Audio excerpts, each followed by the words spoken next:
j'ai eu cette pensée de rendre un mot de témoignage pour la jeunesse et puis aussi pour les personnes voilà, qui ont besoin. Je m'aperçois que il y a des fléaux dont j'ai été atteint moi il y a des années et qui font toujours rage aujourd'hui. Et j'aimerais juste lire un texte de la parole, je ne vais pas prêcher, je vais juste vous lire un texte pour introduire ce témoignage. C'est dans Luc au chapitre 19 et verset 10. Car le Fils de l'homme, donc c'est Jésus, le Fils de l'homme, car le Fils de l'homme est venu chercher et sauver ce qui était perdu. Le Fils de l'homme est venu chercher et sauver ce qui était perdu. Et j'aimerais vous dire que aujourd'hui je suis un homme béni. Je ne le dis pas par orgueil, je le dis parce que c'est une réalité. Je suis un garçon béni par le Seigneur. Dieu me bénit au-delà de ce qu'on peut imaginer dans mon cœur, dans mon âme. J'ai un foyer béni, j'ai des enfants que Dieu a bénis et je rends gloire au Seigneur. Je sers le Seigneur maintenant, ça fait quelques années. Je vais avoir bientôt 39 ans. Et je me suis converti à l'âge de 20 ans. Ça va faire 19 ans que je suis chrétien. Et je voudrais témoigner ce témoignage pour la jeunesse et pour des garçons peut-être qui étaient comme moi. J'ai pas toujours été serviteur de Dieu. J'étais un garçon qui était comme le texte dit là. J'étais un garçon qui était perdu. J'étais dans le noir, j'étais perdu, Seigneur. Et j'aimerais vous dire que pourtant je connaissais l'évangile. Ma mère, ça fait plus de 30 ans qu'elle est chrétienne.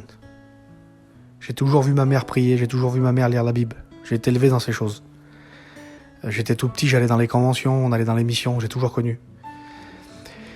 Mais voilà, à l'âge de 13 ans, 12-13 ans, mes parents se sont séparés.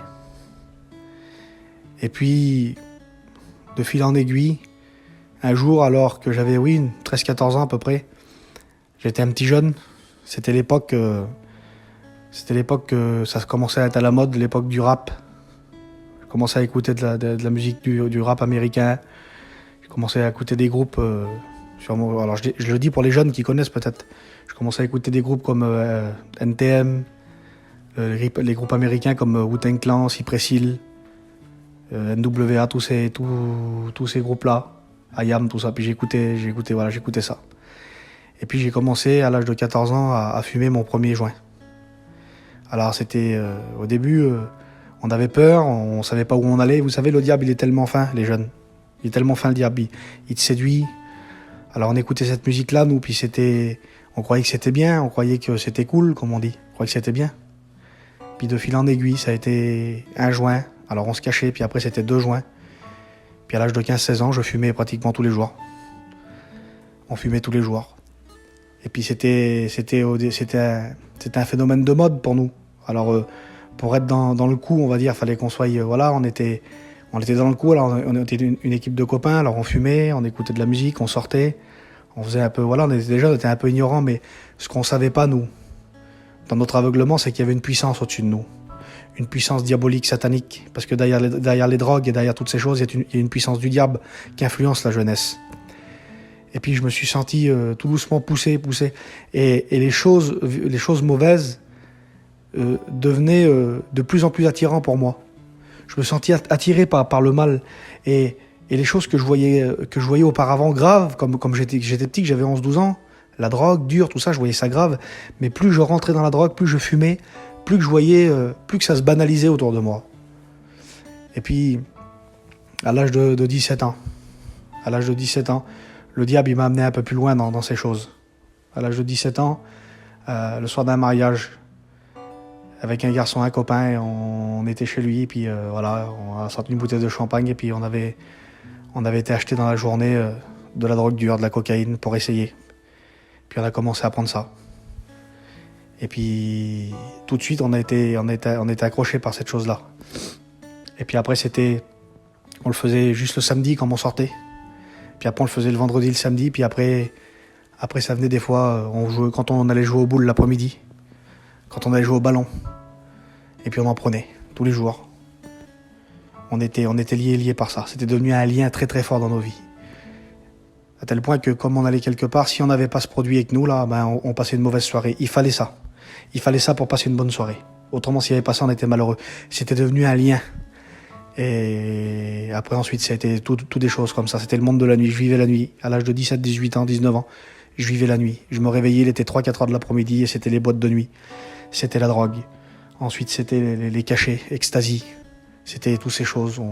Je partais les 3-4 jours de chez moi. Et j'étais sous des produits là pendant 4-5 jours. Et j'ai fait beaucoup de misère à ma famille, à ma mère. Mais je le voyais pas, j'étais aveuglé. Je le voyais pas. Le diable m'aveuglait avec toutes ces choses. Mais ma mère, elle a commencé vraiment à combattre dans la prière. Alors je le savais pas moi, mais je l'ai su après. Ma mère a combattu dans la prière. Elle a jeûné, elle a prié pour nous. Et puis un jour, en lisant la Bible, alors qu'elle lisait la parole de Dieu, Dieu lui a dit « Quitte ta famille, quitte ton pays et va dans le pays que je vais te montrer. » On était des gens qui partaient pas de Paris, nous on est de Chelles, à côté de Montfermeil, on bougeait pas d'ici. Et là, le Seigneur lui a parlé, lui a dit « Va dans le pays que je te montrerai. » Mais elle a dit « Je vais aller où? Que c'est que je vais aller, Seigneur ?» Et Dieu lui a montré une petite mission là-bas. À l'époque, c'était la mission du frère Pouka. Il y avait Manix avec eux, il y avait plein de frères, Christophe. Et puis on est parti. Mais comme on est parti, les vieux chez nous, mes vieux vers moi, mes oncles, ils ont voulu tuer ma mère. Ils ont dit « Mais tu vas où? Qu'est-ce que tu vas faire à 1000 km avec tes enfants ?» À l'époque, moi, j'étais dans la drogue jusqu'au cou. Je faisais 60 kilos, j'étais en miettes.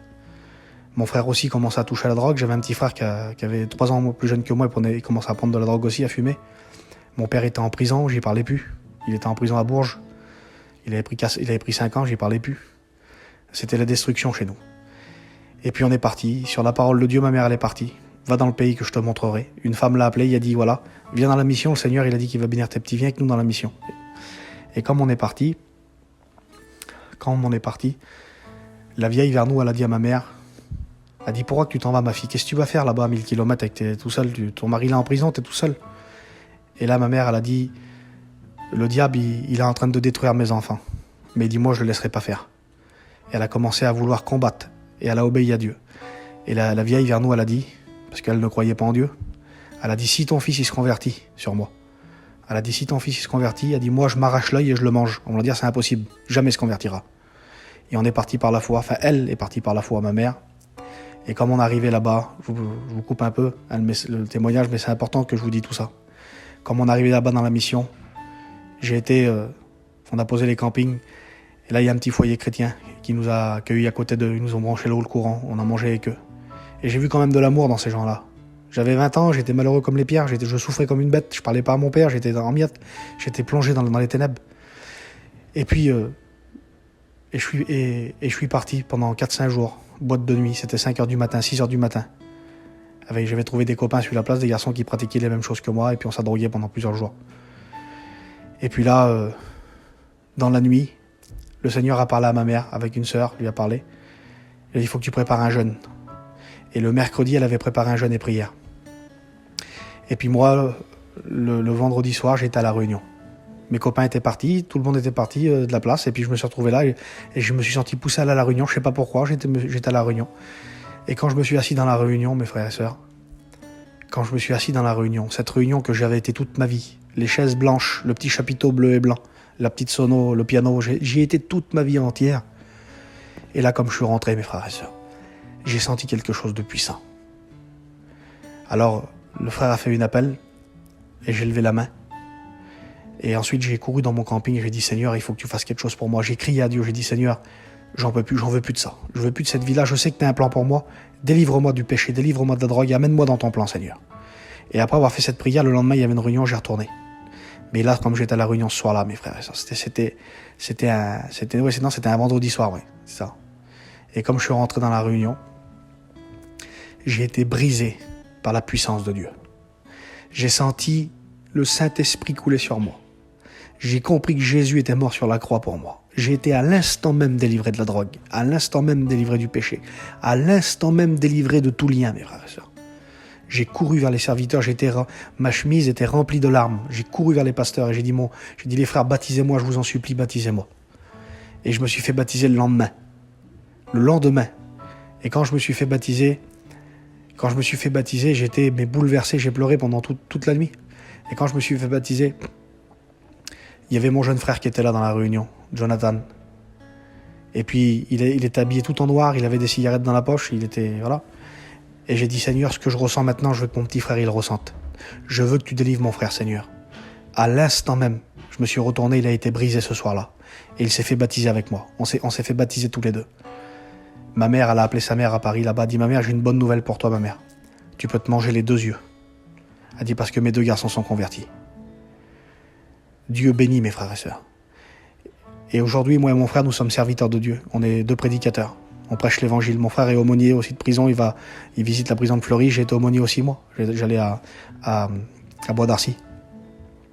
Et je peux vous dire que Dieu a fait des grands miracles. On a reparlé à notre père. Mon père, que ça faisait des années que j'y parlais plus. Dieu a réconcilié mon père. Mes parents, ils ont resté divorcés 10 ans. À travers la prière, on a jeûné, on a prié pour eux. Mes parents sont repris 10 ans après. Le foyer était mort. Le foyer s'est réparé. Dieu est tout-puissant. Nous servons un Dieu tout-puissant. Et ce texte de la parole qui dit que le Fils de l'homme est venu chercher et sauver ceux qui étaient perdus. J'étais un garçon perdu. J'étais un garçon mort dans les ténèbres. Mais le Seigneur, il est venu me chercher là où j'étais. Il est venu me chercher le 27 juillet 2002 à La Rochelle, sur cette place. Il est venu me chercher. J'avais rendez-vous avec la croix ce jour-là. Il a sauvé ma vie, il a sauvé mon frère, il a sauvé le foyer de mes parents. Aujourd'hui, alors je vous parle juste d'aujourd'hui. Aujourd'hui, je suis un prédicateur.